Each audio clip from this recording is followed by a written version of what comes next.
దేవా, చేసినటువంటి దేవా, సజీవుడు అయిన దేవా, సర్వోన్నతుడు అయిన తండ్రి, నీకే స్తోత్రం, స్తోత్రం, స్తోత్రం, స్తోత్రం, స్తోత్రం. స్తోత్రం స్తోత్రం వందనాలు, వందనాలు, వందనాలు, వందనాలు, వందనాలు. వందనాలు. పరిశుద్ధ స్తోత్రాలయ, స్తోత్రాలయ, స్తోత్రాలయ, స్తోత్రాలయ, స్తోత్రాలయ. స్తోత్రమయ్యా. మమ్మల్ని కాచి కాపాడినందుకు స్తోత్రాలయ. నీ రెక్కల నీడలో భద్రపరిచినందుకు స్తోత్రం అంటూ యేసయ్యా. నీ వందనాలు. ఆరాధన చేద్దాం. స్తోత్రం ఆస్తి దేవుణ్ణి స్తుతిద్దాం, స్తుతిద్దాం, స్తోత్రం స్తుతిద్దాం, స్తోత్రం స్తోత్రం. స్తుతిద్దాం, స్తుతిద్దాం. స్తోత్రం నాయన, స్తోత్రం, స్తోత్రమై స్తోత్రమయ్యా, స్తోత్రమయ్యా, స్తోత్రమయ్యా. పెట్టి నాతో పాటు కలిసి పాడుతూ ప్రభుని స్తుతించండి. నా చింతలన్నీ తీరేయ్యా, నీవు చేరగా ఎంత మంచి దేవుడవేసయ్యా. నా చింతలన్నీ తీరేనయ్యా, నేను చేరగా ఎంత మంచి దేవుడవేసయ్యా, ఎంత మంచి దేవుడవేసయ్యా. నీవెంత మంచి దేవుడవేసయ్యా, నా చింతలన్నీ తీరేనయ్యా, నేను చేరగా ఎంత మంచి దేవుడవేసయ్యా.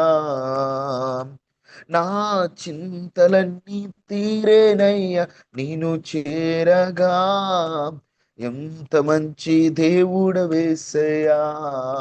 ఘోర పాపినైనా నేను దూరంగా పారిపోగా, ఘోర పాపినైనా నేను దూరంగా పారిపోగా, నీ ప్రేమతో నన్ను క్షమించి నన్ను హత్తుకున్నావయ్యా.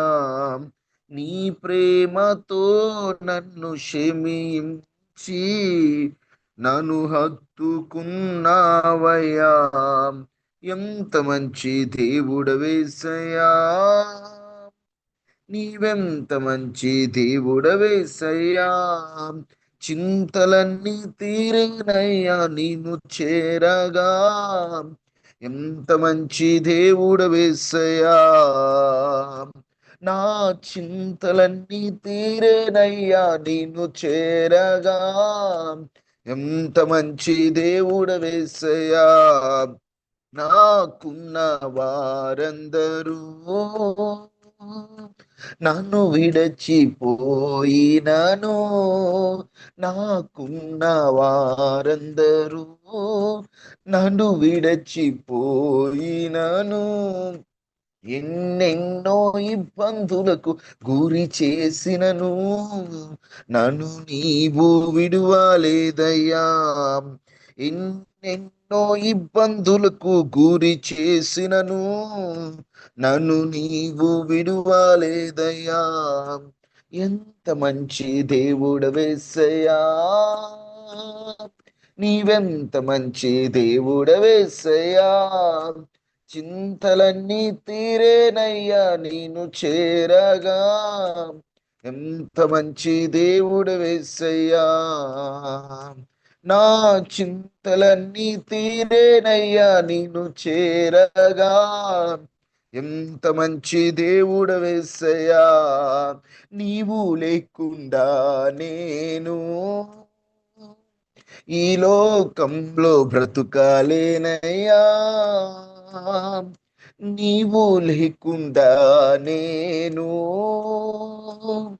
ఈ లోకంలో బ్రతుకాలేనయ్యా. నీతో కూడా ఈ లోకం నుండి పరలోకం చేరదనేసయ్యా. నీతో కూడా ఈ లోకం నుండి పరలోకం చేరదనేసయ్యా. ఎంత మంచి దేవుడవేసయ్యా, ఎంత మంచి దేవుడవేసయ్యా, చింతలన్నీ తీరేనయ్యా నేను చేరగా. ఎంత మంచి దేవుడవేసయ్యా, నా చింతలన్నీ తీరేనయ్యా నేను చేరగా. ఎంత మంచి దేవుడవేసయ్యా, యేసయ్యా, యేసయ్యా, యేసయ్యా, యేసయ్యా, యేసయ్యా, యేసయ్యా, యేసయ్యా, యేసయ్యా, యేసయ్యా, యేసయ్యా, యేసయ్యా, యేసయ్యా, యేసయ్యా, యేసయ్యా, యేసయ్యా, యేసయ్యా, యేసయ్యా, నా యేసయ్యా, యేసయ్యా, నా యేసయ్యా, యేసయ్యా, నా యేసయ్యా, యేసయ్యా, నా యేసయ్యా, యేసయ్యా, నా యేసయ్యా, యేసయ్యా, నా యేసయ్యా, యేసయ్యా, యేసయ్యా, యేసయ్యా, ఈ 11 నెలలు మమ్మల్ని కాచి కాపాడిన యేసయ్యా, ఈ 12వ నెలలో కడుగు పెట్టి కృపనిచ్చావయ్యా. ఈ సంవత్సరము ఆఖరి నెలలో కూడా మమ్మల్ని క్షేమకరముగా కాచి కాపాడండి ప్రభువా. నీ కాపుదలను మాతో ఉంచండి అయ్యా. ఎంత మంచి దేవుడు యేసయ్యా, మాలో మంచి ఏమీ లేకపోయినా నీ మంచితనం అంతయు మా ఎడల కనపరిచి అయ్యా మమ్మల్ని కాచావయ్యా, కాపాడావయ్యా. మా కుటుంబాన్ని మరణం అనేటువంటిది దరిచారనివ్వకుండా క్షేమకరమైన వాతావరణంలోకి ఉంచి అయ్యా మమ్మల్ని బ్రతికించినందుకు నీకు స్తోత్రం, స్తోత్రం, స్తోత్రం, స్తోత్రం. ఘోర పాపినైన నేను అయ్యా నా పాపాన్ని బట్టి ఎన్నోసార్లు దూరంగా పారిపోతున్న వేళల్లో నీ ప్రేమతో క్షమించి హత్తుకున్నావయ్యా. నీ కౌగిలిని బట్టి స్తోత్రాలయ్యా. మాకున్న వారందరూ మమ్మల్ని విడిచిపెట్టిన అయ్యా, అవసరాన్ని బట్టి మనుషులు స్వార్థపూరితంగా ప్రవర్తించిన మమ్మల్ని విడిచిపెట్టలేదయ్యా. అయ్యా ఎన్నెన్నో ఇబ్బందులు కలిగినా కూడా అయ్యా నీవు నన్ను విడువలేదయ్యా, నీవు నన్ను విడువలేదయ్యా, నీవు నన్ను విడువలేదయ్యా. అయ్యా నువ్వు విడిచిపెట్టి పోలేదయ్యా. అయ్యా నీకు వందనాలయ్యా, వందనాలయ్యా. యేసయ్యా నువ్వు లేకుండా నేను బ్రతకలేనయ్యా. అయ్యా నీవు లేకుండా నేను ఈ లోకంలో బ్రతకలేను. నా ప్రాణం నువ్వే, నా సర్వము నువ్వే యేసయ్యా. ఈ 1వ తారీఖున నన్ను దర్శించండి అయ్యా. ఈ నూతన నెల ప్రారంభములు నన్ను దర్శించండి అయ్యా. ఈ నూతన నెల ప్రారంభంలో నీ వాక్కును అందించండి అయ్యా. ప్రభువా, నేను బలపడగలిగినటువంటి నీ ఆత్మని అయ్యా ఈ నెలలో నాకు ఇవ్వండి అయ్యా. ఈ నెలలో నాకు 2 శక్తిని ఇవ్వండి అయ్యా. ఈ నెలలో నాకు బలాన్ని ఇవ్వండి అయ్యా. ఈ నెలలో ప్రభువా తండ్రి గడచిన నెలల కంటే ఆశీర్వాదకరమైన నెలగా, నేను పాపమును జయించిన నెలగా, పరిశుద్ధతను నిలుపుకున్న నెలగా, నీ కొరకు వాడపడే నెలగా, కొందరు నీ కొరకు నిలబెట్టేటువంటి నెలగా ఈ నెలలో నన్ను వాడుకోండి యేసయ్యా. ఈ నెలలో నన్ను వాడుకోండి యేసయ్యా. ఎంత మంచి దేవుడు యేసయ్యా. నీ మంచితనం అంతా కనపరిచావు కదయ్యా. ఈ నెల మొదటి దినమున నూతన అభిషేకాన్ని మాకు ఇవ్వండి అయ్యా. ఈ నెల మొదటి దినమున నూతన శక్తితో మమ్మల్ని నింపండి అయ్యా.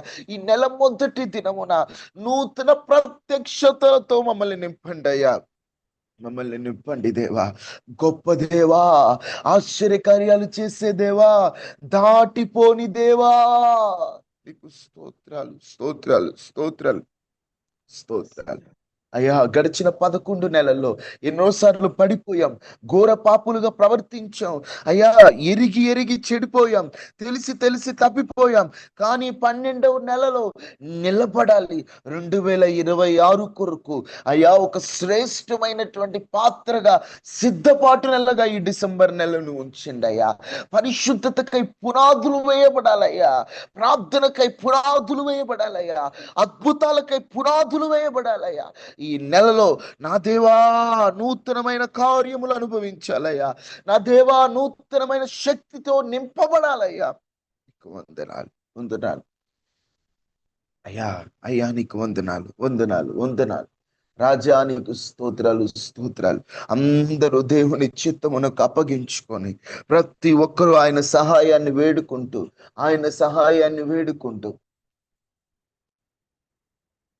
దేవా దేవానికి వందనాలయ్యా.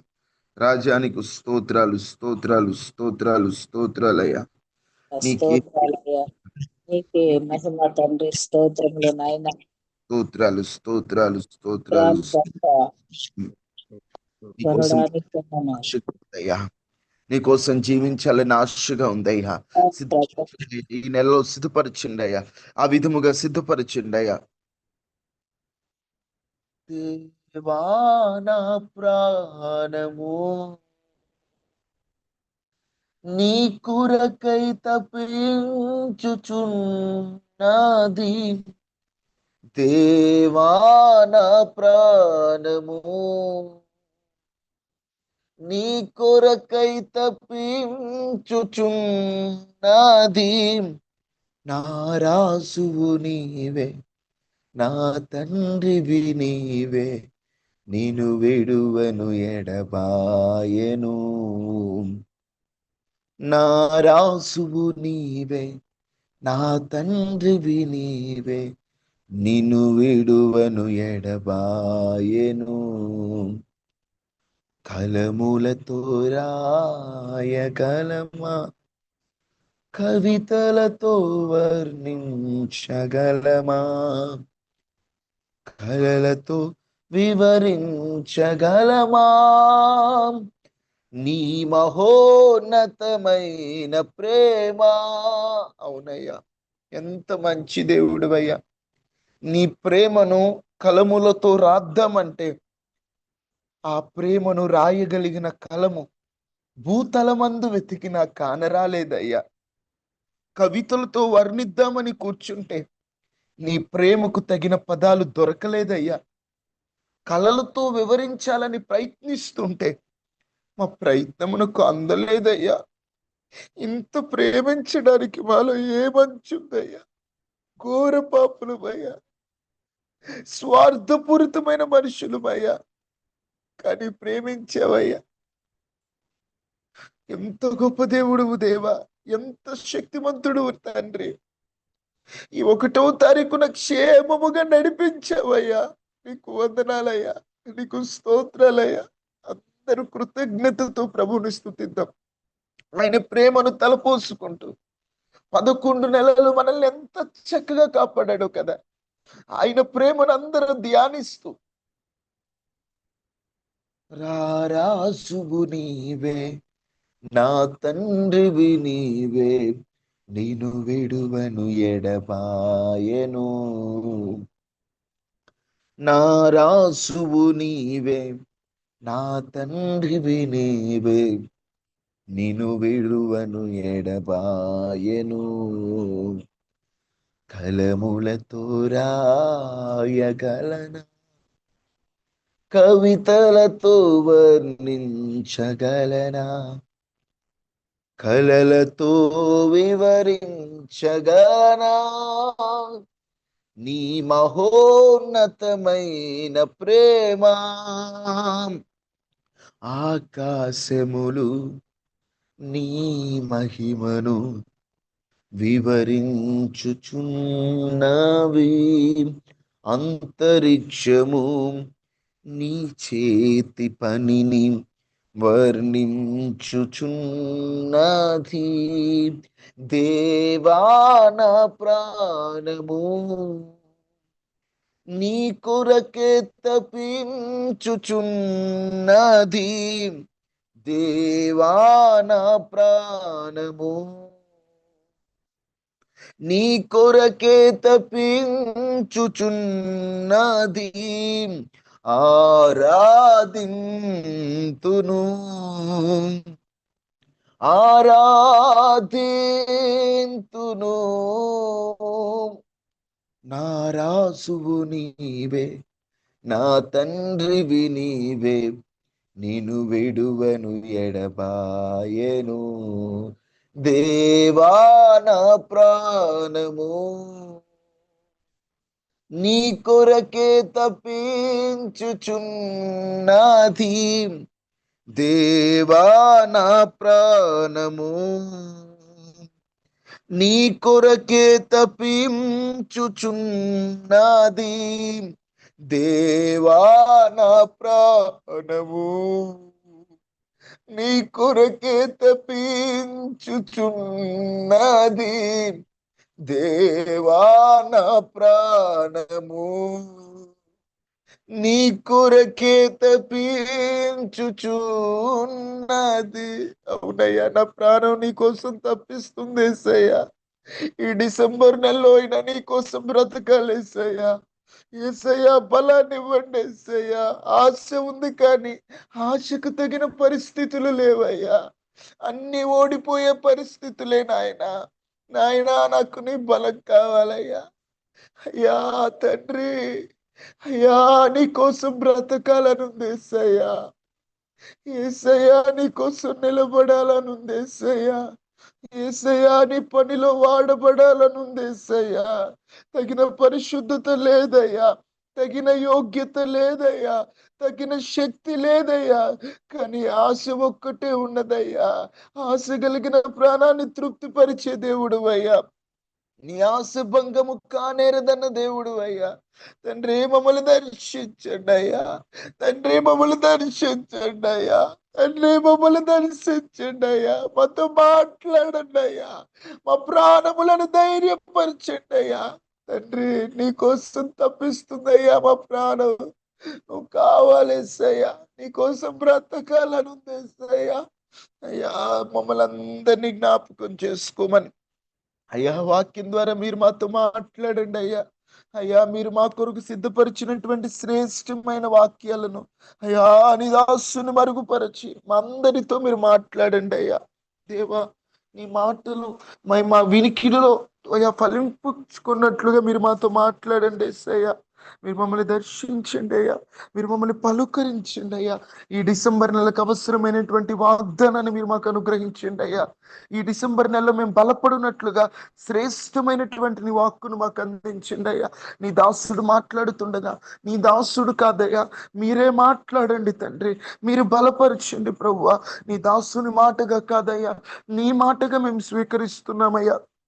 మీరు మాతో మాట్లాడి మమ్మల్ని బలపరిచి మమ్మల్ని ధైర్యముతో నింపి మా అందరికి అవసరమైన మాటలు మీరు మాతో మాట్లాడమని సమస్త మహిమ ప్రభావ ఘనతలు నీకు మాత్రమే చెల్లిస్తూ యేసు నామంలో అడిగి వేడుకొని ఉన్నాము తండ్రి. Amen, amen. దేవునికి స్తోత్రాలు. ఈ ప్రత్యేకమైనటువంటి వాగ్దాన సందేశ కూడికలో పాల్గొన్న మీ అందరికీ కూడా ప్రభు అయిన యేసుక్రీస్తు నామంలో నా హృదయపూర్వకమైన వందనాలు. దేవుని వాక్యాన్ని మనం ధ్యానించుకుందాం. ఇర్మియా గ్రంథము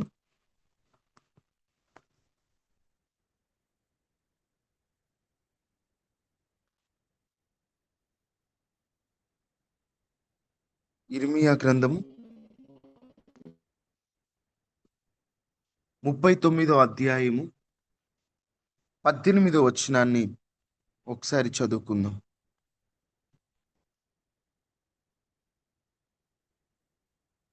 ఇర్మియా గ్రంథము 39:18. నీవు నన్ను నమ్ముకొంటివి గనుక నిశ్చయముగా నేను నిన్ను తప్పించను. నిశ్చయముగా నేను నిన్ను తప్పించదను. నీవు ఖడ్గము చేత పడవు. అలమా, ఈ డిసెంబర్ నెలకి దేవుడు మనకిచ్చినటువంటి తన వాగ్దానం ఏమిటంటే, నీవు నన్ను నమ్ముకొంటివి గనుక నేను నిన్ను తప్పించదను. ఎవరైతే దేవుణ్ణి నమ్ముకుంటారో ఆ నమ్ముకున్న వారిని దేవుడే తప్పించబోతున్నాడంట. ఏమిటి అసలు ఆ మాట యొక్క అర్థం? దేవుడు ఏ కోణంలో మాట్లాడుతున్నారు, ఎవరితో మాట్లాడుతున్నారో కొన్ని మాటలు మనము స్పష్టంగా ధ్యానించే ప్రయత్నం చేద్దాం. నీవు నన్ను నమ్ముకున్నావు, నేను నిన్ను తప్పిస్తాను. ఎవరితో మాట్లాడుతున్నారు ఈ మాట అని మనం గమని ఇర్మియా ప్రవక్త ద్వారా ఎబెద్మెలకు అనేటువంటి వ్యక్తితో మాట్లాడుతున్నారు. ఎబెద్మెలకు ఎవరయ్యా ఈ ఎబెద్మెలకు? ఈ ఎబెద్మెలకుతో ఇర్మియా ప్రవక్త ద్వారా దేవుడు మాట్లాడుతున్నటువంటి మాట, నన్ను నమ్ముకున్నావు ఎబెద్మెలకు, నేను నిన్ను తప్పించబోతున్నాను. నూతనమైనటువంటి కోణములో పరిశుద్ధాత్మ దేవుడు ఈ రోజున ఈ వాగ్దానము ద్వారా మనతో మాట్లాడును గాక. అందరూ స్పష్టంగా గమనించండి. ఎప్పటికీ మనకు తెలిసిన కోణములోనే కాక దేవాతి దేవుడు ఓ నూతన కోణములో ఈ విషయాన్ని మనకు తెలియచేయబోతున్నారు. ఎబెద్మెలకు ఎవరు? ఎబెద్మెలకు అసలు ఈయనతో దేవుడు ఎందుకు ఆ మాట మాట్లాడాడంటే, ఎబెద్మెలకు అనేటువంటి మాటకు రాజు యొక్క సేవకుడు అని అర్థం. ఇర్మియా ప్రవక్తగా ఉన్నటువంటి కాలములో దేశమునకు రాజుగా ఉన్నటువంటి రాజు పేరు సిద్కియా. సిద్కియా అనేటువంటి రాజు పాలనలో ఇర్మియా ప్రవక్త ప్రవచిస్తూ ఉండేటువంటి వాడు. ఈ సిద్కియా రాజు పరిపాలిస్తున్నటువంటి కాలములో బబులోను రాజు అయినటువంటి నెబుకద్నెజరుతో ఈ సిద్కియా ఇద్దరూ కలిసి శత్రు దేశాలతో కలిసి ఆ బబులోను సామ్రాజ్యంలో ఈయన ఒక దేవుని ప్రజలకు సంబంధించినటువంటి వ్యక్తి శత్రువుతో పోరాడాల్సింది పోయి వారితోనే కలిసి ఈయన రాజు అవుతాడు. అలాంటి కాలములో ఇర్మియా ప్రవక్త సత్యాన్ని బోధిస్తూ, మీరు బబులోనీయులని నమ్మొద్దు, ఈరోజు నిన్ను రాజుగా చేసినట్లుంటారు, రేపు దేశానికి నాశనం తీసుకొస్తారు, వారి మాట నమ్మొద్దని ఎలుగెత్తి సత్యాన్ని బోధిస్తున్నందుకు, వాస్తవాన్ని మాట్లాడినందుకు, జరగబోయేది చెప్పినందుకు చాలా మంది అక్కడ ఉన్నటువంటి ప్రజలు ఉన్నది ఉన్నట్లుగా ఇర్మియా మాట్లాడాడని ఇర్మియాని శిక్షించాలని వారు రాజుగారి దగ్గరికి వస్తారు. అయ్యా, ఈ ఇర్మియా కఠినంగా మాట్లాడుతున్నాడు, ఈ ఇర్మియాని ఎలాగైనా శిక్షించాలి అని చెప్పి ఒక బురద గుంటలో, పైకి రావడానికి అవకాశం లేని ఓ బురద గుంటలో ఇర్మియాని ఆ గుంటలో వేసిన తరువాత ఆకలితో ఇర్మియా చావాలని, నిర్జీవంగా చావాలని, అతని ప్రచారం ఆపాలని, అతడి శబ్దం బయటికి రాకూడదని బురద గుంటలో వేశారు. బురద గుంటలో వేసినప్పుడు ఇజ్రాయేలు రాజు అయినటువంటి సిద్కియా కూడా మౌనంగానే ఉన్నాడు. ఎందుకంటే ప్రజల మాటలు విని ప్రజల కోసం ఆయన ఇర్మియాని బురద గుంటలో వేశాడు. అందరూ మౌనంగా ఉన్నారు. ఇర్మియాని పైకి తీసుకొచ్చేటువంటి వారు లేరు. ఆ గుంటలో బందీ అయిపోయి మరణానికి చేరువలో ఇర్మియా వెళ్ళిపోయాడు. అప్పుడు అక్కడున్నటువంటి ఒక సాధారణమైనటువంటి వ్యక్తి, ఈయన ఇజ్రాయేలీయుడు కాదు, ఈయన చరిత్రను కూడా మనం ధ్యానం చేస్తాం ముందు పోయే కొద్దీ. ఆ వ్యక్తి ధైర్యం తెచ్చుకొని రాజుగారి దగ్గరికి వెళ్ళి, అయ్యా, అన్యాయంగా ఇర్మియాని గోతులో వేశారయ్యా, అతడు సత్యం మాట్లాడినందుకు అతని గోతులు వేశారు, అటువంటి ప్రవక్త గోతులో ఉండకూడదయ్యా, అతడు నిలబడాలి, ఇర్మియా ఎలా అయినా బ్రతకాలని ధైర్యం తెచ్చుకొని రాజుగారి దగ్గరికి వెళ్ళి రాజుగారిని బ్రతిమలాడుకొని ఇర్మియాని కాపాడడానికి 30 మంది మనుషుల్ని తీసుకెళ్ళి పాత గుడ్డలన్నీ కూడా చుట్టి ఒక తాడులాగా చేసి ఆ తాడును బురద గుంటలో వేసి ఇర్మియా ప్రవక్తను పైకి తీసుకొచ్చాడు. ఇర్మియా ప్రవక్త గుంటలో నుండి పైకొచ్చి బ్రతికిన తర్వాత దేవుడు ఇర్మియా ప్రవక్తతో చెప్తున్నాడు, నేను చెప్పిన వాక్కు ఎబెద్మెలకు చెప్పు. ఏమని చెప్పాలి? ఎబెద్మెలకు, నీవు నన్ను నమ్ముకున్నావు, నేను నిన్ను తప్పిస్తాను, నన్ను నమ్ముకున్నావని ఎబెద్మెలకు చెప్పమన్నాడు. ఇది సందర్భం. ఈ సందర్భంలో ఎలా నమ్ముకున్నాడు దేవుణ్ణి ఈ ఎబెద్మెలకు? ఆ నమ్మిక తనని ఎలా తప్పించిందో దేవుని వాక్యంలో మనం పరిశీలిస్తే, ఈ ఎబెద్మెలకు అనేటువంటి వ్యక్తి కూషీయుడు. అంటే ఇప్పుడు జాతులు ఉంటాయి కదా, ఈయన కూషు జాతికి చెందినటువంటి వాడు. ఈ కూషు జాతి మనుషులు వాస్తవంగా నలుపు రంగులో ఉంటారు. ఆ మాట కూడా ఇర్మియా గ్రంథంలో ఉంటుంది.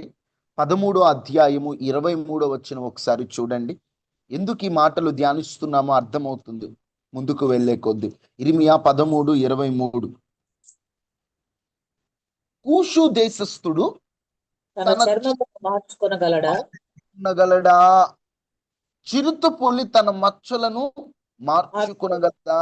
ఈ సందర్భంలో మాట్లాడుతూ కూషు దేశస్థుడు తన చర్మాన్ని తను మార్చుకోలేడు. ఎందుకంటే కూషు దేశస్థుడు నల్లగా ఉంటారు, వాళ్ళు నల్ల జాతి మనుషులు. ఆ కూషీయుడు ఈయన, ఆ కూషు జాతికి చెందినటువంటి వ్యక్తి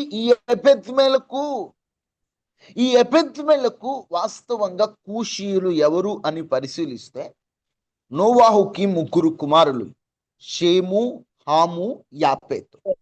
వారి ముగ్గురిలో హాము అనేటువంటి వాడు తన తండ్రి ద్రాక్షరసము తాగి మత్తుడై పడున్నప్పుడు తన తండ్రిని చూడరాని కోణములో, మన తెలుగు బైబిల్లో అంత స్పష్టంగా లేదు కానీ తర్జుమా బైబిల్లో ఉంటుంది, తన తండ్రి మీద, తన తండ్రి పురుషుడైన ఈయన ఒక పురుషుడై ఉండి చూడరాని ఉద్దేశంతో చూసి పాపము చేయడానికి ప్రయత్నం చేసినట్లుగా ఒక పాప సంబంధమైనటువంటి ఆలోచనతో హాము ఉంటాడు.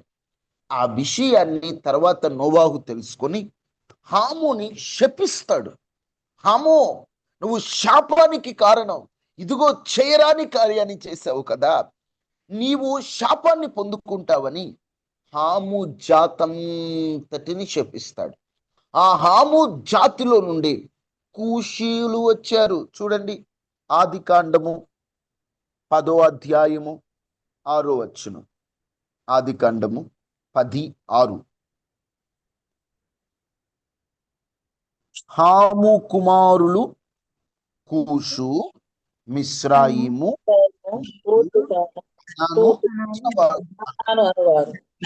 చరిత్ర చెబుతూ కూషు కుమారులు ఎవరు అని చెప్తూ ఉన్నాడు. ఈ కూషీలు ఎక్కడి నుండి ప్రారంభమయ్యారంటే హాము సంతానము నుండి ప్రారంభమయ్యారు. అంటే వారెవరు? శపితమైనటువంటి జనం, చెయ్యరాని కార్యాన్ని చేసి దేవుని కోపానికి కారణమైన జనం. వారి జనమంతటిని దేవుడు శపించాడు. వారు శపితమైన ప్రజలు. అటువంటి శపితమైన జాతి నుండి ఉద్భవించిన వాడే ఎబెద్మెలకు. ఈ ఎబెద్మెలకు ఆ శపితమైనటువంటి జాతిలో ఉన్నటువంటి ఈయన ఒక్కసారి ఈయన పేరుకు అర్థం చూస్తే రాజు యొక్క సేవకుడైపోయాడు. అలాంటి జాతి అయినా ఇజ్రాయేలు దేశంలో ఒక షండు, ఒక మామూలు ఒక అధికారిగా పనిచేసుకుంటా ఉన్నాడు. తన జాతి గురించి తనకు తెలుసు, మాది శపితమైన జాతి. అప్పుడు ఆయనకు ఒక ఆశ ఉంది, ఇదిగో మేము శపితమైన జనమైన ఈ ఇజ్రాయేలు దేవుడు ఉన్నాడే, ఈయన సజీవుడైన దేవుడు. ఇజ్రాయేలు దేవుడు ఉన్నాడే, ఈయన నిత్యుడైన దేవుడు. ఇజ్రాయేలు దేవుడు ఉన్నాడే, ఆయన పరిశుద్ధుడైన దేవుడు. ఆ దేవుని కొరకు నేను ఏదైనా చేయాలని ఒక తాపత్రయం ఉంది. తన జాతి మంచిది కాదే, తన శాపభరితమైనటువంటి జాతికి చెందినవాడే. అలాంటి వ్యక్తి ఏం చేశాడంటే దేవుణ్ణి నమ్మడం ఆరంభించాడు. ఎప్పుడైతే దేవుణ్ణి అతడు నమ్మాడో, అతడు దేవుణ్ణి నమ్మిన తర్వాత శిక్ష అనేటువంటి ఆ యొక్క ఫలము నుండి దేవుడు ఇతనిని తప్పించాడు. మీకు అర్థమయ్యేటట్లు చెప్పాలంటే రోమీలకు రాసిన పత్రిక 3వ అధ్యాయము 24వ వచనం ఒకసారి చదవండి. రోమీలకు రాసిన పత్రిక 3:24. కాబట్టి నమ్మువారు ఆయన కృపచేతనే నమ్మువారు ఆయన కృపచేతనే క్రీస్తు యేసునందలి విమోచనము ద్వారా ఉచితముగా నీతిమంతులుగా తీర్చబడుచున్నారు. అంటే నమ్మడం ద్వారా ఎలాంటోళ్ళైనా నీతిమంతులుగా మారుతారట. ఆ లెక్కలోనే రాహబని వేశ్య ఇజ్రాయేలీలోకి చేరింది. ఆ లెక్కలోనే మోయాబీయురాలైనటువంటి రూతు దేవుని లెక్కలోకి చేరింది. అంటే నమ్మడం ద్వారా ఎలాంటి పాపి అయినా నీతిమంతునిగా మారి ఆ పాపి శిక్ష నుండి తప్పించబడుతున్నారు. ఆ లెక్కలోకే ఎబెద్మెలకు వచ్చేసాడు. దేవుణ్ణి నమ్మాడు, శిక్ష నుండి తప్పించబడ్డాడు. దేవుణ్ణి నమ్మాడండి. ఈరోజు నమ్మకం ఎలా ఉండాలంటే, మనం దేవుణ్ణి నమ్మినప్పుడు ఎంతటి పాపినైనా నా దేవుడు క్షమిస్తాడు. నీ గతం ఏదైనా, నీ పాపం ఎంతటిదైనా, నీవు ఆయన నమ్ముతున్నావు కాబట్టి ఆ పాపం ద్వారా వచ్చే శిక్ష నుండి దేవుడు నిన్ను తప్పించబోతున్నాడు. తన జాతి ఒక శపితమైన జాతి. తాను ఎన్నిక లేనటువంటి వాడు ఇజ్రాయేలు దేవుడైన యెహోవా. తనతో మాట్లాడాల్సిన అవసరం లేదు. ప్రత్యేకంగా దేవుడు ఇర్మియాని పిలిచి చెప్తున్నాడు, ఇర్మియా, నేను చెప్పిన మాటలు ఎబెద్మెలకు చెప్పు, ఎబెద్మెలకుతో మాట్లాడు. ఏం మాట్లాడాలయ్యా? నన్ను నమ్ముకున్నాడు ఎబెద్మెలకు, నేను అతనిని తప్పించాను. అతడు కూషు శాపానికి వారసుడు కాదు, అతడు ఇజ్రాయేలీయులు పొందిన దీవెన పొందుతున్నాడు. వాస్తవంగా ఇజ్రాయేలీయులు అంటేనే పరిశుద్ధ దేవుణ్ణి ఆరాధించేటువంటి వారు. అంత గొప్ప దేవుణ్ణి ఒక పాపిని తన లెక్కలోకి దేవుడు చేర్చేసి, ఇదిగో ఒకడు జంతువుని వేటాడినప్పుడు ఆ జంతువును పట్టుకున్నట్టుగా అతడు ప్రాణాన్ని ఎవరు పట్టుకొనకుండా నేను అతనిని కాపాడతానని దేవుడు ఎబెద్మెలకు గురించి మాట్లాడతాడు. ఈరోజు నీ వాక్యం వింటున్న నీవు ఈ 11 నెలలు ఎక్కడైనా తప్పిపోయావేమో. ఏంటి, నేను ఇలా పాపం చేశాను, ఈ 11 నెలలు నేను ఎందుకు ఇలా బ్రతికాను, ఆత్మీయతలో పడిపోయాను, పరిశుద్ధతలో పడిపోయాను, నా జీవితంలో నేను నిలబడలేకపోయాను, 2025 కూడా పూర్తవ్వాల్సి వస్తుంది, నేను ఇక నిలబడలేనేమో, నా పరిశుద్ధత సరిపోదేమో, నా భక్తి కొన్నాళ్ళ భక్తేనేమో, నా వల్ల కాదేమో అని ఒక్కొక్కసారి మనలో మనం కృంగిపోతూ నిలబడలేను. నువ్వు నిలబడడానికి ఒకే ఒక ఆయుధం, నమ్మకం. నువ్వు ఎప్పుడైతే దేవుణ్ణి నమ్ముతావో, ఎలా నమ్మాలి? ఏదో దేవుడు చేస్తాడండి అని కాదు, పరిపూర్ణ విశ్వాసంతో నమ్మాలి. యేసయ్యలో ఉన్న విశ్వాసం మీకు ఉండాలి. ఒక్కోసారి మీతో చాలాసార్లు చెప్పాను, యేసయ్యలో ఉన్న విశ్వాసం మనకు ఉండాలి. యేసయ్య ఎలాగైతే తాను పలుకుతున్నప్పుడు ఏ మాత్రం ఆలోచించకుండా సూర్యుడు కలుగును గాక, చంద్రుడు కలుగును గాక అని తన మాటతో ఎంత విశ్వాసంతో పలికాడో, ఈరోజు దేవుని పిల్లలు అదే నమ్మకంతో మనం ముందుకు వెళ్ళాలి. యేసయ్యను ఆశ్చర్యపరిచే విశ్వాసం మనకు ఉండాలి. కొందరు విశ్వాసాన్ని చూసి యేసయ్య ఆశ్చర్యపోతాడట. ఇంతటి విశ్వాసాన్ని నేను ఇజ్రాయేలులోనైనా కనుగొనలేదన్నాడు. అక్కడ వాళ్ళు అన్యులే, కానీ విశ్వాసాన్ని బట్టి దేవుని నోట వారి మాట పలకబడింది. వారు అన్యులైన ఇజ్రాయేలు పొందేంత ఆశీర్వాదాన్ని పొందారు. ఈరోజు మనం అందరం అన్యులం, జన్మ కర్మ పాపములతో ఉన్నవారు. మనం దేవుని యొద్దకు నమ్మకం ద్వారా వస్తే ఇజ్రాయేలీయుల కొరకు దాచి ఉంచినటువంటి మేలులు, వాగ్దానాలు, ఆశీర్వాదాలు దేవుడు మనకి ఇస్తాడు. మన నమ్మకం ఎలా ఉంది? ఈరోజు నీ విశ్వాసం ఎలా ఉంది? నువ్వు ఆయన్ని నమ్మితే దేవుడు నిన్ను తప్పిస్తాడు. ఖడ్గము చెంతకు నీవు రావు, నిన్ను తప్పిస్తాడు. శిక్ష నీకు రాదు, నిన్ను తప్పిస్తాడు ఆ శిక్ష నుంచి. ఆయన నమ్ముతున్నావా? యేసయ్య మాటను నమ్ముతున్నావా? నిజంగా నీలో నమ్మకం ఉందా? అయ్యా, నేను యథార్థంగా దేవుణ్ణి నమ్ముతున్నానయ్యా అనేటువంటి స్థితిలో నువ్వు ఉన్నావా? నిజంగా నువ్వు ఆయన నమ్మితే నేనెంతటి పాపినైనా నన్ను క్షమిస్తాడని నువ్వు నమ్మగలవా? నేను ఎలాంటి వాడనైనా దేవుడు నన్ను ప్రేమిస్తున్నాడని నువ్వు నమ్మగలవా?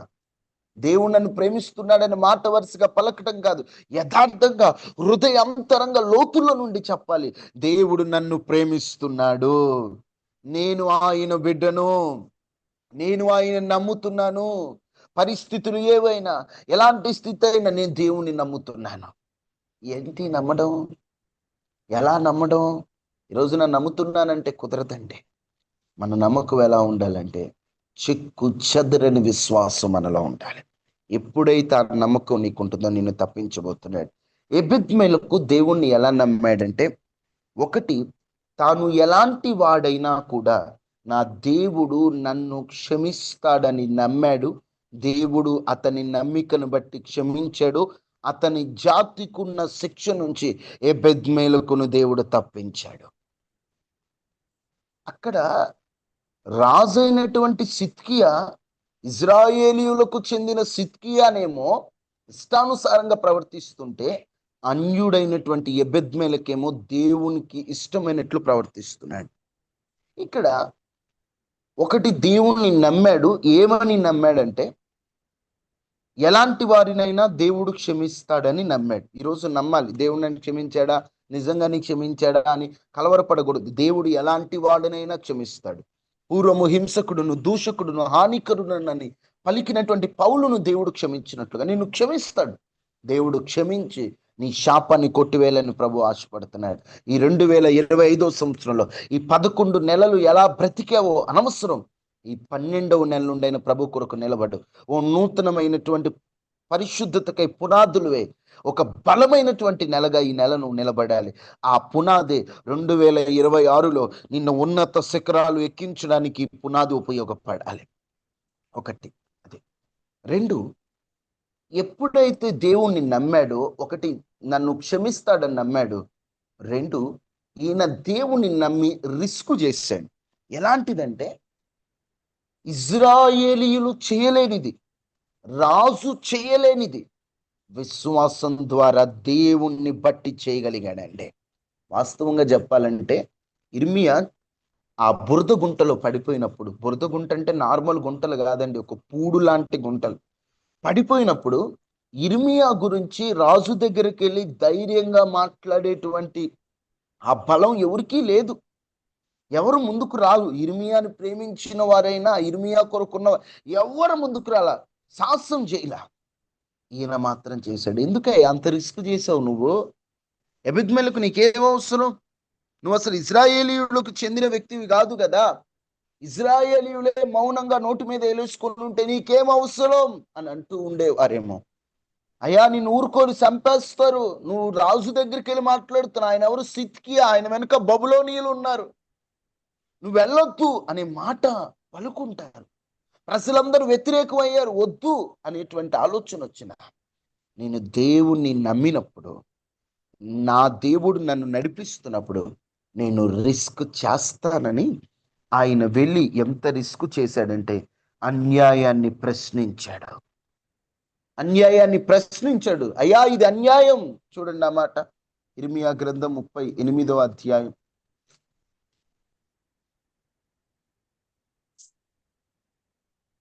ఇర్మియా గ్రంథం 38:9. రాజా, నా ఏలినవాడా, ఈ గోతులో వేయబడిన ఇర్మియాను ప్రవక్త ఎడల ఈ మనుషులు చేసిన ఈ యావత్తు అన్యాయమును, అతడున్న చోటును, అతడు ఆకలి చేత చచ్చును, పట్టణంలోనైనను ఇంకరు రొట్టెలేమియో లేవు. అయ్యా ఆకలితో చచ్చిపోతాడయ్యా, గొప్ప దైవజనుడయ్యా, గొప్ప ప్రవక్త అయ్యా, అలాంటి ప్రవక్తలు చావకూడదని తెగించాడండి. రిస్క్ చేసి ముందుకెళ్ళాడు. దేవుని ఎడల నమ్మకం ఉన్నవాడు రిస్క్ చేస్తాడు ఏదైనా. ఈ రోజున నువ్వు ఆయన్ని నమ్ము, రిస్క్ చేయదైనా. రిస్క్ చేయడం అంటే ఏంటయ్యా? కొన్ని అడుగులు వేయాలంటే భయం వేస్తుంది. మన బలం సరిపోవట్ల, మన శక్తి సరిపోవట్ల, మన టాలెంట్ సరిపోవట్ల, మన జ్ఞానం సరిపోవట్ల. ఎలా వ్యాపారం చేయాలంటే ఎలా, చదువుకోవాలంటే ఎలా, ఒక పని చేయాలంటే ఎలా, నాకంత ధైర్యం రావట్లేదండి, నాకు భయం వేస్తుందండి.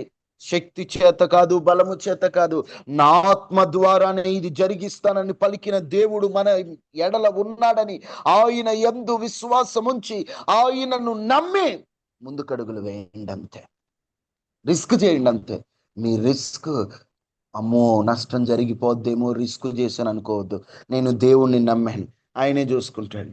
ఇంకేం లేదండి, మనం భయపడే రోజులు పోయినాయి, డైర్ అండ్ డాష్గా నిలబడే రోజులు వచ్చినాయి అంతే. మనం ఎందుకు భయపడాలంటే జీవము కలిగిన దేవుణ్ణి నమ్ముకొని సజీవుడైన దేవుణ్ణి ఆరాధిస్తున్నాం. మనం ఎందుకు భయపడాలండి? క్రైస్తవులు చంపుతారా? ఆ చంపనివ్వండి, ఏం చేస్తారు? మా అయితే నిలబెడదాం, ఏదైనా ప్రభు కోసం చేద్దామండి. మనం రిస్క్ చేయాల్సిన కాలం దగ్గర పడింది. ఉద్యోగాలు తీసేస్తారా? తీసేయమనండి. Ration card తీసేస్తారా? తీసేయమనండి. ఇచ్చేటువంటి ఆహారం లాక్కుంటారా? లాక్కోమనండి. పస్తుండైన ప్రభు కొరకు చేద్దామండి. బ్రతుకుట క్రీస్తే, చావైతే లాభం. రిస్క్ చేద్దామండి, నమ్ముదాం ఆయన్ని. నమ్మి రిస్క్ చేద్దాం. నా దేవుడు నాతో ఉన్నాడు. ఎవరుంటే లేకుండా నాకు దేవుడు ఉంటే చాలు. యేసుక్రీస్తుని నమ్ముకుంటే, యేసుక్రీస్తులో ఉంటే చుట్టాలు దూరం అయిపోతారు, స్నేహితులు దూరం అయిపోతారు, ప్రేమించేవారు దూరం అయిపోతారు, ఒక్కదానిమే మిగిలిపోతావు, అందరూ ఉన్న ఒంటరి అయిపోతావు.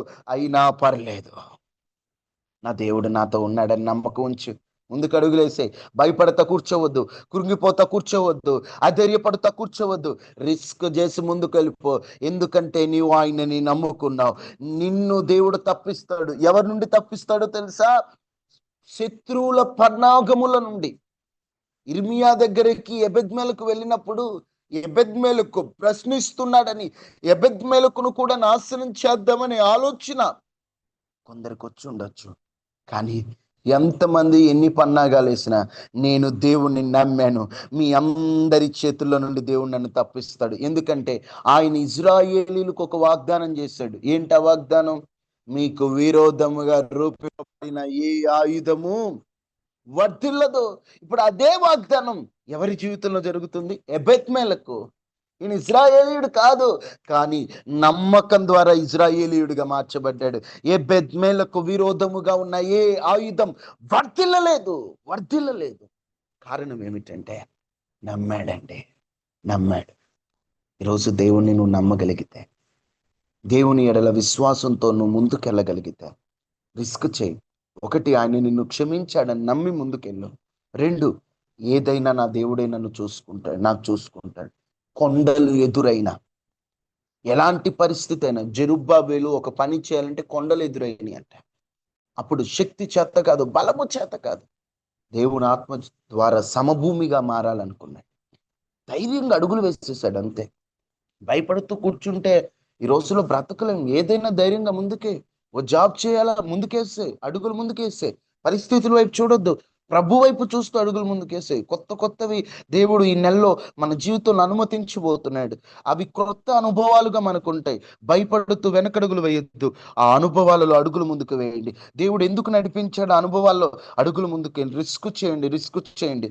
నిన్ను దేవుడు ఆ రిస్క్ టైంలో దేవుడు నేను ఇబ్బంది పెట్టనివ్వకుండా దేవుడు నీకు విజయాన్ని ఇవ్వబోతున్నాడు. రిస్క్ చేసి వెళ్ళాడు రాజు దగ్గరికి, రిస్క్ చేసి వెళ్ళాడు ఇర్మియా దగ్గరికి, రిస్క్ చేసి ఇర్మియాని కాపాడాడంటే. ఎందుకంటే ఎలా వచ్చిందా నీకు అంత రిస్క్ అంటే? ఏమీ లేదండి, సీక్రెట్ నమ్మకమే. ఆయన నమ్మా, నేను ఆయనే చూసుకుంటాడు అనుకున్నా, అంతే. ఈ రోజున కొంతమంది ప్రశ్నిస్తూ ఉండొచ్చు, నీ దగ్గర ఏమీ లేదు కదా, నువ్వు ఏం సాధిస్తావు? నీ దగ్గర అంటూ ఏమీ లేదు కదా, అంత సున్నా కదంటే, నా దగ్గర ఏమీ లేదు, కానీ ఒకటైతే ఉంది, అదే నేను దేవుని ఎడల పెట్టుకున్న నమ్మకం. ఈ నమ్మకంని ఎప్పుడు దేవుడు సిగ్గుపరచడో, నా నమ్మకాన్ని దేవుడు వమ్ము చేయడు. ఎందుకంటే నా దేవుడు నమ్మదగిన దేవుడు. అదే నమ్మకం. నా దేవుడు నమ్మదగినటువంటి దేవుడు. ఆ నమ్మదగినటువంటి దేవుని వైపు చూస్తూ ముందుకెళ్ళిపో, రిస్క్ చేసాయి. శత్రువులు ఎంతమంది ఎన్ని పన్నాగాలు పనిన దేవుడు నిన్ను తప్పించబోతున్నాడు. ఒకటే వాగ్దానం, నన్ను నమ్ముకుంటేవి నిన్ను తప్పిస్తానయ్యా. అదే మాట దేవుడు ఈరోజు మనతో మాట్లాడుతున్నారు. మూడవది, ఒకటి నమ్మి ఆయన పాపాలు క్షమింపబడ్డాయి అనుకున్నాడు. రెండు, దేవుణ్ణి నమ్మినవాడు మనుషుల పక్షాన నిలవడండి. ఈ సిద్కి అనేటువంటి రాజుకి ఇర్మియా అంటే ఎంతో కొంత ప్రేమ ఉందండి. ఇర్మియాతో దేవుడు మాట్లాడతాడు. ఇర్మియా కోసం ఏం చేస్తాడంటే సీక్రెట్గా పిలిపించుకొని, ఎవరూ లేని సమయంలో ఇర్మియా ద్వారా జరగబోయే ఈనేటువంటి వాడు నలుగురు ముందు, ప్రజల ముందు దేవుని సంబంధి ఇర్మియా, ఆయన మాట దేవుని మాట అని చెప్పే ధైర్యం లేదు సిద్కియాకి. ఎలాగంటే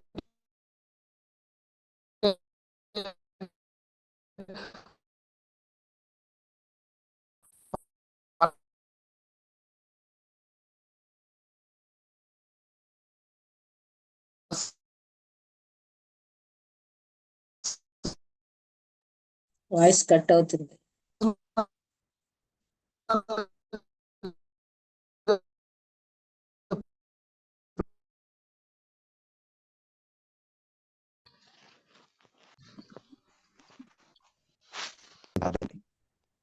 వాస్తవంగా ఈ సిద్కియా బబులోనోళ్ళు ఏమనుకుంటారు, ప్రజలు ఏమనుకుంటారు? నమ్మిన వాడు మనుషుల పక్షాన నిలబడండి, నమ్మిన వాడు దేవుని పక్షాన నిలబడ. ఎవరు ఏమైపోయినా, ఎవరు ఎటు పోయినా, ఎవరు ఎన్ని మాట్లాడినా మనుషుల వైపు చూడడు. ఎందుకంటే తాను నమ్మిన దేవుని యొక్క శక్తి నమ్మిన వానికి తెలుసుదే. ఎవరేమనుకుంటే నాకెందుకంటే, నా నమ్మకం అయితే దేవుడే. ఈ సిద్కియానేమో మనుషులకు భయపడి దేవునికి దూరం అయిపోతుంటే, ఆ ఆ యొక్క ఎబెద్మెలకేమో మనుషులు ఏమనుకుంటే నాకెందుకు, మనుషులు ఎదుగుపోతే నాకెందుకు, నేను దేవుని నమ్మాను, నేను నమ్మిన దేవుని వైపు నేను చూస్తున్నాను. మనుషుల వైపు చూడలేదండి. ఈ దేవుని వైపు చూసిన ఎబెద్మెలకేమో చివరిలో రెండింతల ఆశీర్వాదాన్ని పొందారు. అత్యధికమైన ఆశీర్వాదాన్ని పొందాడు ఎబెద్మెలకు. ఆయన సిక్కిరాజు చివరికి ఏ బబులోనీయులను నమ్ముకున్నాడు, ఏ బబులోనీయులను ఆశ్రయించాడు, ఏ ప్రజలను ఆశ్రయించాడు, వారి ఎదుటే సిద్కియా చూస్తుండగానే సిద్కియా కళ్ళు ఓడబెరికారు. కళ్ళు ఓడబెరికే ముందు తన కళ్ళ ముందే తన పిల్లల్ని చంపారు. చూడండి, ఇర్మియా గ్రంథం 39వ అధ్యాయం 6వ వచనం. బబులోను రాసు రిబ్లా పట్టణములో సిద్కియా కుమారులను అతని కన్నుల ఎదుట చంపించాను. బబులోనీయులను నమ్ముకున్నాడు. చివరికి అదే ప్రజలు, అదే బబులోనీయులు ఈయన కళ్ళెదుటే కుమారులు చంపేశాడు. అంత ఘోరం అండి, కళ్ళెదుటే పిల్లల్ని చంపడం. అంత ఘోరమైనటువంటి పరిస్థితి. మరలా చూస్తే అక్కడ బబులోను రాజు సిద్కియా కుమారులను కలిగి చంపించాను, మరియు బబులోను రాజు యూదా ప్రధానులందరినీ చంపించను. అతడు సిద్కియా కన్నులు ఓడదీయించి, కళ్ళ ముందే పిల్లల్ని చంపి ఆ చూసిన కళ్ళును ఓడబెట్టాడు, బయటికి తీశాడు. మనుషుల్ని నమ్ముకున్న వాడేమో కళ్ళు పోయిన గుడ్డుడయ్యాడు. దేవుణ్ణి నమ్ముకున్న వాడేమో అదే అధ్యాయంలో వాగ్దానాల చేత ఆశీర్వదింపబడ్డారు.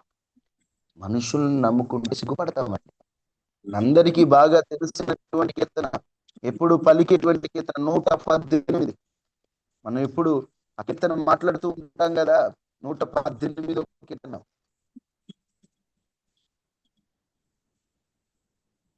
ఎనిమిదో వచనం. మనుషులు నమ్ముకున్నట్టు కంటే యెహోవాను ఆశ్రయించుట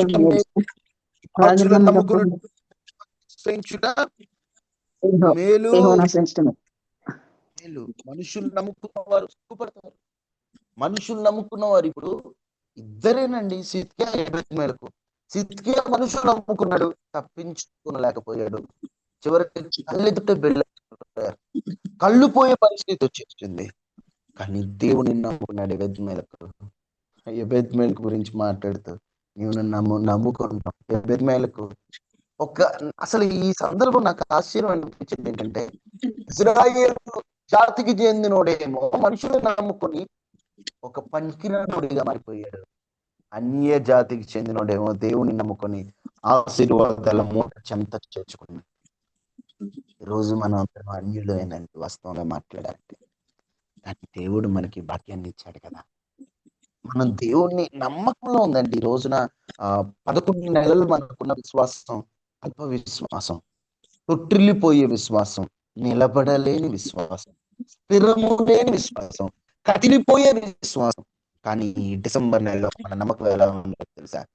అది పరిపూర్ణమైన విశ్వాసం, గొప్ప విశ్వాసం, గొప్ప కార్యాలు చేసే విశ్వాసం, దేవుణ్ణి ఆశ్చర్యపరిచే విశ్వాసం. ఈరోజు అటువంటి నమ్మకం, అటువంటి విశ్వాసం మనకి నెలలో కలగాలి. ఒకటి గుర్తు పెట్టుకోండి, నేను దేవుణ్ణి నమ్ముకున్న ఆయన్ని నన్ను తప్పిస్తాడు. ఏ ప్రమాదం నుండి ఆయన దేవుణ్ణి తప్పిస్తాడు. నేను ఆయన్ని నమ్ముకున్నానండి. మనుషులు నమ్ముకోలేదు, నేను రాజులు నమ్ముకోలేదు, నేను ఆయన్నే నమ్ముకున్నా. నా దేవుడు ఎప్పుడు ఏది ఇచ్చినా నాకు శ్రేష్టమైనది ఇస్తాడు. నాకేది అవసరం నాకంటే బాగా ఆయన తెలుసు. ఆయన చూసుకుంటాడు. నమ్మకం ఆయన మీద పెట్టానని ఆయన నమ్ముకోండి. ఎంతమంది ఎన్ని పన్నాగాలు బండినా దేవుడు మిమ్మల్ని తప్పించబోతున్నాడు. మీరేం భయపడాల్సిన అవసరం. ఒకటే వాగ్దానం, ఎబెద్మెలకుతో నాడు మాట్లాడవయ్యా, నన్ను నమ్ముకోను తప్పిస్తానన్నవయ్యా. అయ్యా ఈరోజు నేను నమ్ముకున్నాను, తప్పించే దేవుడు అయ్యా. పాపం నుండి నన్ను తప్పించయ్యా, శాపము నుండి నన్ను తప్పించయ్యా, రోగము నుండి నన్ను తప్పించయ్యా, నన్ను తప్పించయ్యా అని ప్రభు పాదాలు పట్టుకోండి. నిశ్చయముగా నా దేవుడు నిన్ను ఆ యొక్క సాతాను మాయ నుండి దేవుడు నిన్ను తప్పించబోతున్నాడు. 11 నెలలు వాటి చేతికి చిక్కావా నువ్వు తప్పించుకోలేక అన్న. పాపానికి ఎంత తప్పించుకోవాలనుకున్న వల్ల కాలేదన్న. పడిపోయానన్నా, జారిపోయానన్నా, తప్పించుకోలేకపోయానన్నా, సాతాను ఉచ్చులో పడిపోయానని ఒక బాధ, ఒక కలవరము నీలో ఉంటేమో ఈరోజు ఈ డిసెంబర్ నెల మొదటి తారీఖున ఒకటే తీర్మానం చేసుకో. అయ్యా, నిన్ను నమ్ముకుంటున్నానయ్యా, ఆ పాపం నుండి నన్ను తప్పించవా అయ్యా, నన్ను తప్పించవా. సాతాను నన్ను పట్టుకోకూడదయ్యా, వాడు నన్ను మృంగుదామని వాడు ఖడ్గం వేసుకొని చూస్తున్నాడయ్యా. నాకైతే వాళ్ళకి వెళ్ళాలని లేదయ్యా, నన్ను నువ్వే తప్పించయ్యా. నా కాడైతే పాపాన్ని గెలిచే అంత పరిశుద్ధత లేదు, పాపాన్ని జయించేంత శక్తి లేదు, కానీ నీ మీద నమ్మకం ఉందయ్యా.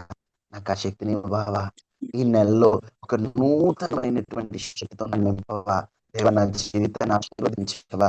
సాతాను యొక్క ఉచ్చులో నుండి నన్ను విడిపించవా అని అందరూ మోకరిస్తారా? దయచేసి ఎవరు అనాలోచన ఉండదు, అందరూ మోకరించు. Thank you sisters. అందరూ దేవాది దేవుడు మనతో మాట్లాడిన మాటలు బట్టి అందరూ మోకరించాలి. ఎవరు అనాలోచనగా ఉండదు, అందరూ మోకరించి, అయ్యా నేను నిన్ను నమ్ముకున్నానయ్యా, నన్ను తప్పించవా. అవును, ప్రతి ఒక్కరు స్వరం ఎత్తడగండి, తప్పించవా యేసయ్యా. సాతాను మాయలో నన్ను తప్పించేసయ్యా. అతను నన్ను నమ్ముకున్నాడు గనుక నేను వాడు నన్ను మృంగుదామని వాడు వెయిట్ చేస్తున్నాడయ్యా, నన్ను తప్పించయ్యా. నిన్ను నమ్మిన ఎలా నమ్మారు మాకు తెలియజేశారు. చూడైనటువంటి అయ్యా, తన జాగ్రత్త నిన్ను నమ్మి నుండి తప్పించవయ్యా. నిన్ను నమ్మి రిస్క్ చేశాడయ్యా, నమ్మాడయ్యా, నిలిచాడయ్యా. అయ్యా, తప్పించవయ్యా, మరణము నుండి తప్పించవు. మనుషులు శత్రువు చేతిలో వెళ్ళిపోయి మరణించాడు, కానీ శత్రువుకి వెళ్ళకుండా, సాతాను చేతుల్లో వెళ్ళకుండా రక్షించబడ్డాడు. దేవా, నన్ను తప్పించవా. ఎబెద్ మీద వాగ్దానం చేసినటువంటిది నన్ను జ్ఞాపకం చేయి. దేవా, నన్ను రాజధాని అందరూ నన్ను తప్పించండి అయ్యా. 12వ కూడదయ్యా, ప్రమాదము నా కుటుంబాన్ని తప్పించండి అయ్యా, తప్పించి అందరూ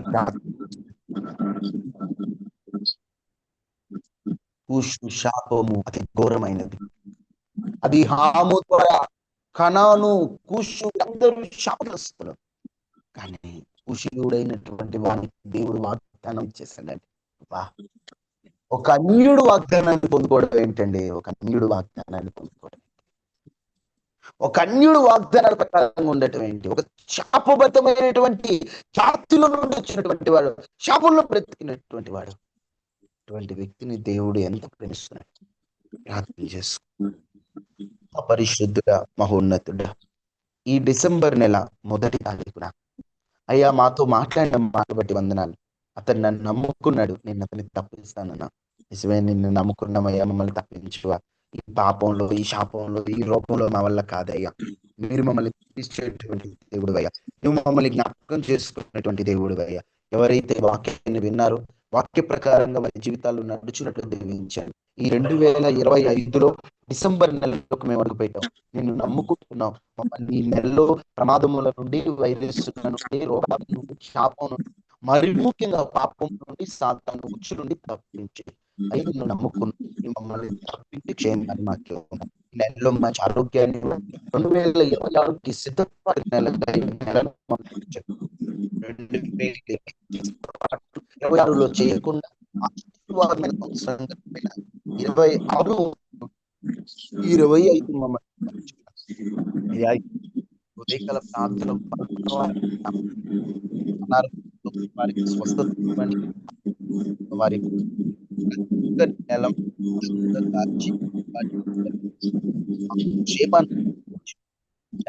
మమ్మలను జ్ఞాపకం నువ్వు ఇచ్చిన వాగ్దానాన్ని బయట యేసు శక్తి కలిగి అడిగి ఆమేన్.